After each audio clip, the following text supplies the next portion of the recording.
اعوذ باللہ من الشیطان الرجیم بسم اللہ الرحمن الرحیم. ناظرین کرام السلام علیکم ورحمۃ اللہ وبرکاتہ. انشاءاللہ تبارک و تعالی آج ہم لوگ پڑھیں گے شرح میعات عامل کے النوع السادس.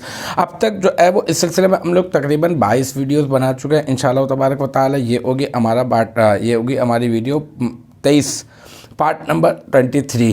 اور جو ہے ہماری بات چل رہی ہے فعل مضارع کو جزم دینے والے حروف کے بارے میں. ہم لوگ جو ہے وہ 4 کے بارے میں پڑھ چکے. ان کے بارے میں گفتگو کا سلسلہ چل رہا ہے. ان جو ہے میں نے آپ کو بتایا کہ 2 جملوں پر داخل ہوتا ہے اور پہلا والا جو جملہ ہوتا ہے نا وہ فعلیہ ہوتا ہے. اب دوسرے والے جملے کی بات کر رہے ہیں. وہ کہہ رہے ہیں وَالثَّانِيَةُ قَدْ تَكُونُ فِعْلِيَّةً وَقَدْ تَكُونُ اسْمِيَّةً. کبھی جو ہے وہ دوسرا والا جو جملہ ہے نا وہ کبھی فعلیہ ہوتا ہے کبھی جملہ اسمیہ ہوتا ہے. اسی کی ہم لوگ آج ترکیب کریں گے جناب. بہت آسان ہے. والثانیۃ واو کو تو آپ ہٹا دیں, الثانیۃ کو آپ معرفہ مبتدا بنا دیں. پھر قد جو ہے حرف تحقیق برائے تقلیل, اور تکون جو ہے یہ فعل ناقص صیغہ واحد مذکر غائب واحد مؤنث غائب. اس میں ہیا ضمیر مرفوع متصل مستتر راجع بسوئے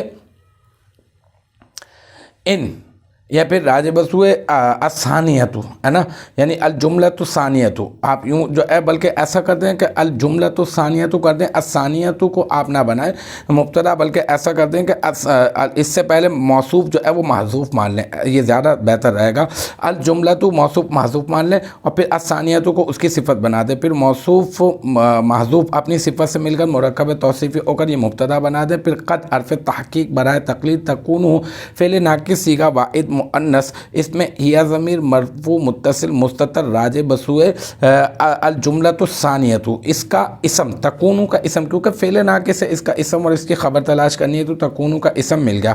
فعلیۃً یہ اس میں منصوب ہے, صیغہ واحد مؤنث اس میں منصوب, اس میں ہیا ضمیر مرفوع متصل مستتر راجع بسوئے تکون کا اسم, اس کا نائب الفاعل, کیونکہ اس میں منصوب میں سے نائب الفاعل نکالتے ہیں. پھر فعلیۃً اس میں منصوب اپنے نائب الفاعل سے مل کر شبہ جملہ اسمیہ ہو کر تکون کی خبر, اور پھر تکون اپنے اسم اور اپنی خبر سے مل کر جملہ اسمیہ خبریہ ہو کر یہ کیا بن جائے گا, یہ بن جائے گا معطوف علیہ. ٹھیک ہے.